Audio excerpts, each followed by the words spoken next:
A pauta agora é o golpe militar de 1964. Na solenidade no Clube Militar, o presidente Jair Bolsonaro falou sobre a ordem do dia de comemoração do dia 31 de março. Ontem, o Ministério da Defesa divulgou a ordem do dia que deve ser lida nos quartéis em referência a 31 de março de 1964, quando teve início a ditadura militar, que durou 21 anos. O documento assinado pelo ministro da Defesa, Fernando Azevedo e Silva, e pelos 3 comandantes das Forças Armadas, não classifica o regime militar como uma ditadura. Ao comentar o assunto, o presidente disse que o objetivo da ordem do dia não foi comemorar esta data, mas rememorar. Vamos supor que nós fôssemos casados, tivéssemos um problema e resolvemos nos perdoar na frente. É para não voltar naquele assunto do passado, que houve aquele mal entendido entre nós. A lei da anistia está aí, valeu para todos.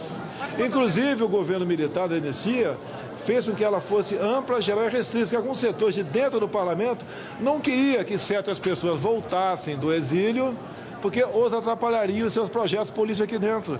Lei da anistia, vamos respeitar para todo mundo, e ponto final. Mas quando o senhor pede para comemorar o 31 de março, não volta nesse passado? Rememorar, rever, ver o que está errado, o que está certo e usar isso para o bem do Brasil no futuro.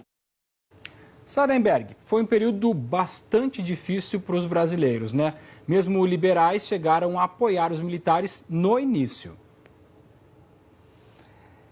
Agora se você tem coisas muito claras em política, em teoria política, né? Claro que foi um golpe, porque foi a interrupção de um governo que havia sido eleito, o presidente era o João Goulart, que havia substituído Jânio Quadros, que havia renunciado.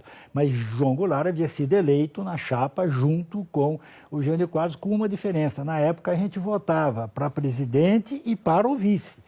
Então, o João Goulart tinha sido legitimamente eleito vice-presidente e assumiu quando o Jânio renunciou.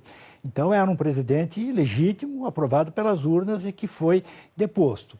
O argumento do Bolsonaro e de seus associados diz que ele foi, na verdade, o cargo foi declarado vago pelo Congresso Nacional e que o presidente João Goulart tinha abandonado o país.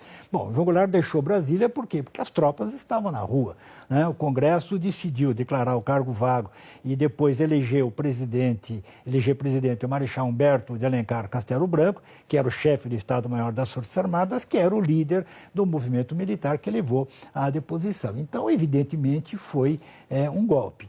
E um golpe patrocinado por quê? Pela direita, obviamente, pelos militares, por associações civis de direita, mas também por muitos liberais e democratas que ficaram com medo e acharam que a esquerda revolucionária tinha condições de aplicar um golpe comunista no Brasil.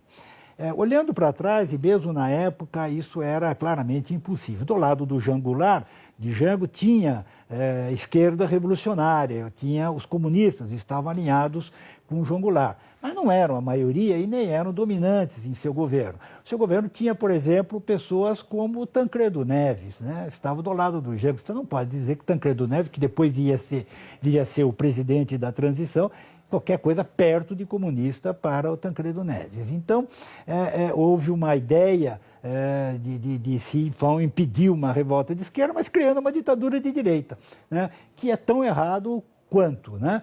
E essa foi a situação. Muitos liberais, só para concluir, Marcelo, um assunto muito delicado, muitos liberais democratas apoiaram a Revolução como o seguinte: seria um interregno, né? Para evitar ali uma situação muito conflituosa, mas para garantir as eleições do ano seguinte, as eleições de 65, que já estavam até definidas, seria um embate entre Juscelino Kubitschek e Carlos Lacerda. Mas aí os militares entraram e aí o que fizeram? Cancelaram as eleições, caçaram os partidos, caçaram o próprio Carlos Lacerda e aí criou-se uma ditadura militar que censurou os jornais, eliminou a liberdade de imprensa, eliminou as liberdades políticas e torturou e matou. Então, claramente, é uma ditadura e não tem nada para comemorar no dia 31 de março. Agora, eu estava olhando ali no celular, quando você comentou, estava vendo, sabe o que é? As redes bolsonarianas transmitindo um convite do Eduardo Bolsonaro para a comemoração do 31 de março, ao contrário do que disse o presidente. Guga, rapidinho que eu preciso ir para o intervalo. Não, só para elogiar a brilhante aula do Sardenberg, viu? Tem que elogiar. Obrigado, que foi realmente um comentário fenomenal.